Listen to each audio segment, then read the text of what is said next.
ಇವತ್ತು ನಾವು ವಿಜಯಪುರದಲ್ಲಿ ಪಂಡಿತ್ ಪುಟ್ಟರಾಜ ಗವಾಯಿಗಳ 112ನೇ ಸ್ವರನಮನ ಕಾರ್ಯಕ್ರಮ ಅಂಗವಾಗಿ ಎಲ್ಲಾ ಕಲಾವಿದರು ಪುಟ್ಟರಾಜ ಗವಾಯಿಗಳ ಎಲ್ಲಾ ಕಲಾವಿದರ ಬಳಗ ಎಲ್ಲ ಇಲ್ಲಿ ಬಂದಾರ. ಇವತ್ತ ನಮ್ಮ ಹಿರಿಯ ಕಲಾವಿದರು ಶಬ್ಬಿಡಾಂಗಿ ಅವರು, ಎಂ ಡಿ ಆನಂದ್ ಅವರು, ದಿವ್ಯ ಬಳ್ಳಾರಿ ಅವರು, ಇವರು ಕಲಾವಿದರು ಕಲಾವರು ಮತ್ತು ಶ್ರೀಗಳು, ನಮ್ಮ ಸೋಮಶೇಖರ್ ಆಟೋಡ್ ಅವರು, ವೀರೇಶ್ ವಾಲಿ ಎಲ್ಲಾ ಕಲಾವಿದರು ಇಲ್ಲಿದ್ದೇವೆ. ಯಾಕಪ್ಪ ಅಂದ್ರ ಪುಟ್ಟರಾಜ ಗವಾಯಿಗಳು ಬಹಳಷ್ಟು ಅಂಧ ಮತ್ತು ಅನಾಥರಿಗೆ ಸಂಗೀತ ದಾನವನ್ನ ಮಾಡಿ ಎಷ್ಟೋ ಅಂಧರ ಕಲಾವಿದರ ಬಾಳಿಗೆ ಆಶಾಕಿರಣವಾಗ್ಯಾರ. ಅದಕ್ಕೆ ಪುಟ್ಟರಾಜ ಗವಾಯಿಗಳ ಜಯಂತಿನ ಬರೀ ಗದಗನಲ್ಲಿ ಅಷ್ಟೇ ಮಾಡೋದಲ್ಲ, ಪ್ರತಿಯೊಂದು ಜಿಲ್ಲೆಯಲ್ಲಿ ಪ್ರತಿಯೊಂದು ತಾಲೂಕಲ್ಲಿ ಬಹಳಷ್ಟು ಜನ ಕಲಾವಿದರು ಎಲ್ಲ ಕಡೆ ಮಾಡ್ಬೇಕು. ಇವತ್ತು ನಾವು ಶಬ್ಬಿಡಾಂಗಿ ಸರ್ ಅವ್ರು ನೋಡಿ ಬೆಳೆದವ್ರು ನಾವೆಲ್ಲ. ಇವತ್ತು ನಾವೆಲ್ಲ ಈ ಒಂದು ರಕ್ತದಾನ ಶಿಬಿರ ಕೂಡ ನಾವಿಲ್ಲಿ ಹಮ್ಮಿಕೊಂಡೇವಿ. ಇವತ್ತು ಪ್ರಶಸ್ತಿ ಪ್ರದಾನ ಸಮಾರಂಭ ಹಮ್ಮಿಕೊಂಡೇವಿ. ಮತ್ತೆ ಇವತ್ತು ಪರಿಸರ ದಿನಾಚರಣೆ ನಿನ್ನೆ ಇವತ್ತು ಗಿಡ ನೆಡುವ ಮುಖಾಂತರ ಒಂದು ಕಾರ್ಯಕ್ರಮಕ್ಕೆ ಚಾಲನೆ ಕೊಡ್ತಾರೆ. ನಮ್ಮ ಇಟಗಿ ಶ್ರೀಗಳು ಕೂಡ ಬಂದಿದ್ದಾರೆ. ಅಪರ ಇವತ್ತ ಶ್ರೀಗಳಿಂದ ನಮ್ಮ ಇವರು ಸ್ವಾಮಿ ಇವರು ಪುಂಡ್ಲಿಕ್ ಮಹಾರಾಜ್, ಇವೆಲ್ಲ ಸೋಷಿಯಲ್ ಮೀಡಿಯಾದಾಗ ನೋಡ್ತೀವಿ. ನಮ್ಮ ಸ್ನೇಹಿತರು ಪುಂಡ್ಲಿಕ್ ಮಹಾರಾಜ್ ಅವರು ಕೂಡ ಇವತ್ತ ರಕ್ತದಾನ ಮಾಡ್ಲತ್ತಾರ. ರಕ್ತದಾನ ಮಾಡ್ಲತ್ತಾರ. ಏನ್ ಹೇಳ್ತೀರಿ ಪುಂಡ್ಲಿಕ್ ಮಹಾರಾಜ್ ಅವರು? ಇವತ್ತ ದ್ವೇಷವನ್ನ ಮರೆತು ಪ್ರತಿಯೊಂದು ವ್ಯಕ್ತಿ ಜೊತೆ ಪ್ರೀತಿಯಿಂದ ಇರ್ರಿ. ಇದು ಸೋಷಿಯಲ್ ಮೀಡಿಯಾ ಜನರಿಗೆ ಮನೋರಂಜನೆ ಕೊಡ್ತಕ್ಕಂತ ಸೋಷಿಯಲ್ ಮೀಡಿಯಾ. ಕೆಲವರು ವೈಯಕ್ತಿಕವನ್ನ ತಗೊಂಡು ಬ್ಯಾಡ್ ಕಮೆಂಟ್ ಮಾಡಿ ದ್ವೇಷ ಮಾಡ್ಕೊತ ಹೋಗ್ಬೇಡ್ರಿ. ಇವತ್ತು ನಾವ್ ಏನೇ ಆದ್ರೂ ಕೂಡ ಇವತ್ತಿಗೆ ಇವರು ನನ್ನ ಎರಡು ಕಣ್ಣು ತರ ನಾನು ಭಾವಿಸುತ್ತೇನೆ. ಇವತ್ತೇನು ಪುಂಡ್ಲಿಕ್ ಮಹಾರಾಜ್ ಕರ್ನಾಟಕ ಪರಿಚಯ ಆಗಿದ್ದಪ್ಪ ಅಂತಂದ್ರೆ ಕಾರಣ ಶಕ್ತಿ ಕುಮಾರ್ ಅವರು. ಇವತ್ತು ನಾವು ಒಂದು ಕಾಲನ ಮತ್ತು ಶಬ್ಬೀರ್ ಡಾಂಗಿ ಅವ್ರ ನೇತೃತ್ವದಾಗ ನಾವು ಬಹಳ ಅವ್ರ ಅಭಿಮಾನಿ. ಅದಕ್ಕೆ ಇವತ್ತ ನಿಮ್ಗೆಲ್ಲರಿಗೂ ಕೃತಜ್ಞತೆ ಸಲ್ಲಿಸ್ತಾ ಇದ್ದೀನಿ. ಇವತ್ತು ನಮ್ಗೆ ಬಹಳ ಹೆಮ್ಮೆ ಅನಿಸ್ತದ. ನಿಮ್ಮ ಒಂದು ನೇತೃತ್ವದಾಗ ನಾ ಕರ್ನಾಟಕ ಪರಿಚಯ ಆಗಿನಿ. ಮತ್ತು ಇವತ್ತು ನಿಮ್ಮ ನೇತೃತ್ವದಾಗ ನಾವು ಪ್ರತಿಯೊಂದು ಯಾವುದೇ ಒಂದು ಎಮರ್ಜೆನ್ಸಿ ಒಂದು ಮನುಷ್ಯಗ ಒಂದು ಜೀವ ಉಳಿಯೋಕಂತ ಒಂದು ಕೆಲಸ ಒಬ್ಬ ನಿಮ್ಮ ಕಲಾವಿದರ ತಂಡದಿಂದ ಆಗ್ತಾ ಇದೆಪ್ಪ ಅಂತಂದ್ರೆ ನನಗೆ ಗರ್ವ ಫೀಲ್ ಎಲ್ಲ ಆಗ್ತದ.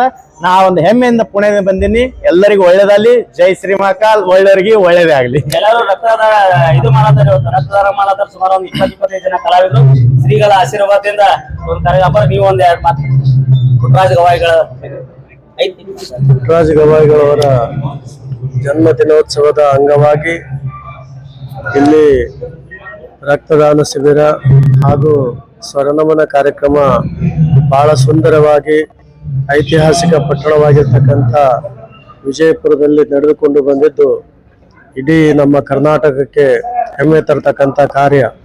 ಇಂತಹ ಕಾರ್ಯವನ್ನ ಮುಂಚೂಣಿಯಲ್ಲಿ ನಿಂತುಕೊಂಡು ಮಾಡ್ತಕ್ಕಂಥವ್ರು ನಮ್ಮ ಪ್ರೀತಿಯ ಶಿಷ್ಯರಾಗಿರ್ತಕ್ಕಂಥ ಶಕ್ತಿಕುಮಾರ್ ಅವರು.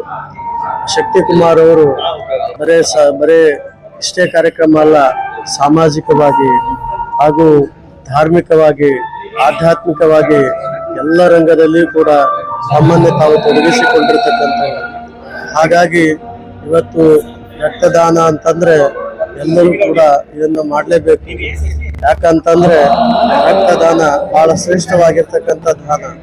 ಇಡೀ ಜೀವದಲ್ಲಿ ಇಡೀ ನಮ್ಮ ಶರೀರದಲ್ಲಿ ಯಾವುದಾದ್ರೂ ಒಂದು ಹೋತಂದ್ರೆ ಅದು ಕಟ್ ಆಗಿಬಿಡ್ತದೆ. ದೇಹದ ಅಂಗ ಒಂದು ಕೈ ಹೋತಂದ್ರೆ ಮತ್ತೆ ಕೃತಕ ಕೈ ಹಾಕ್ಬೇಕಾಗ್ತದೆ, ಒಂದು ಕಾಲು ಹೋತಂದ್ರೆ ಕೃತಕ ಕಾಲು ಹಾಕ್ಬೇಕಾಗ್ತದೆ. ಆದ್ರೆ ನೀವು ರಕ್ತದಾನವನ್ನ ಮಾಡಿದ್ರೆ ಮತ್ತೆ ರಕ್ತ ಉತ್ಪತ್ತಿ ಆಗ್ತಕ್ಕಂಥದ್ದು ನಮ್ಮ ಶರೀರದಲ್ಲಿ. ಅದಕ್ಕಾಗಿ ಅಂತಹ ರಕ್ತದಾನವನ್ನ ಮಾಡಬೇಕು. ಇಡೀ ಎಲ್ಲ ನಾಡಿಗೆ ಆ ಒಳ್ಳೆಯ ಸಂದೇಶವನ್ನ ಕೊಡುವಂತ ಕಾರ್ಯ ಇದಾಗಿದೆ ಅನ್ನುವಂತ ಮಾತನ್ನ ಈ ಸಂದರ್ಭದಲ್ಲಿ ತಿಳಿಪಡಿಸಿ, ನಮ್ಮ ಶಕ್ತಿಕುಮಾರ್ ಅವರು ಹೇಳಿದ ಹಾಗೆ ನಮ್ಮ ಪುಟ್ಟರಾಜ ಗವಾಯಿಗಳವರು ಬರೇ ಒಂದು ಗದಗಿಗೆ ಅಷ್ಟೇ ಸೀಮಿತ ಅಲ್ಲ, ಇಡೀ ಕರ್ನಾಟಕದ ಹಳ್ಳಿ ಪಟ್ಟಣ ತಾಲೂಕು ಜಿಲ್ಲೆಗೂ ಕೂಡ ಇಡೀ ಕರ್ನಾಟಕಾದ್ಯಂತ ಅವರ ನುಡಿನಮನ ಕಾರ್ಯಕ್ರಮವನ್ನ ಮಾಡಬೇಕು ಅನ್ನುವಂತ ಮಾತನ್ನ ಈ ಸಂದರ್ಭದಲ್ಲಿ ಹೇಳಿ ನಿಮ್ಮೆಲ್ಲರಿಗೂ ಒಳ್ಳೆಯದಾಗ್ಲಿ, ಅವರ ಕಾರ್ಯ ಇನ್ನೂ ನಾಡಿಗೆ ಸಲ್ಲಲಿ ಅನ್ನುವಂತ ಮಾತನ್ನ ಈ ಸಂದರ್ಭದಲ್ಲಿ ತಿಳಿಸ್ತಾ ಇದ್ದೇವೆ.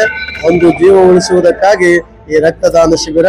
ತಾವು ಕೂಡ ಎಲ್ಲರೂ ಒಗ್ಗಟ್ಟಿನಿಂದ, ಒಮ್ಮನಸ್ಸಿನಿಂದ, ಉತ್ಸಾಹದಿಂದ, ಪ್ರೀತಿಯಿಂದ ಯಾರೂ ಕೂಡ ಭಯಪಡಬೇಡಿ. ಈ ರಕ್ತದಾನವನ್ನು ಮಾಡಿ ನೀವು ಪುಣ್ಯವನ್ನ ಕಟ್ಕೊಳ್ರಿ, ಒಳ್ಳೇದಾಗ್ಲಿ ನಿಮಗೆ ಅನ್ನುವಂತ ಮಾತನ್ನು ಹೇಳಿ ಶುಭ ಸಂದೇಶವನ್ನ ಧನ್ಯವಾದಗಳು ಗುರುಗಳಿಗೆ. ಬರೀ ಈಗ ಪರಿಸರ ದಿನಾಚರಣೆ ಸಸಿ ನೆಡುವ ಕಾರ್ಯಕ್ರಮ ಚಾಲನೆ ಕೊಡ್ತಾ ಇದ್ದಾರೆ. ಯಾರ್ಯಾರು ರಕ್ತ ಕೂಡ ಅವರು ಬಹಳ ಜನ ಕಲಾವಿದರು ಅವರಿಗೂ ಕೂಡ ಧನ್ಯವಾದಗಳು. ನಮಸ್ಕಾರ. ಈಗ ನಿನ್ನೆ ಪರಿಸರ ದಿನಾಚರಣೆ ಅಂಗವಾಗಿ ಇವತ್ತು ಪುಟ್ಟರಾಜ ಗವಾಯಿಗಳ ಒಂದು ಜಯಂತಿ ಅಂಗವಾಗಿ ನಾವಿಲ್ಲಿ ಪರಿಸರ ದಿನಾಚರಣೆ ಅಂಗವಾಗಿ ಗುರುಗಳು ಅದಕ್ಕೆ ಚಾಲನೆ ಕೊಡಬೇಕು. ಸಸಿ ನೆಡುವ ಕಾರ್ಯಕ್ರಮ. ಸಾಲು ಮರಗಳು ಇಂದು ತಾಯಿಯನ್ನು ಕಳೆದುಕೊಂಡು ಅನಾಥವಾಗಿ ಹೋಗಿವೆ ಭೂಮಿ ತಾಯಿಯ ಮಡಿಲು.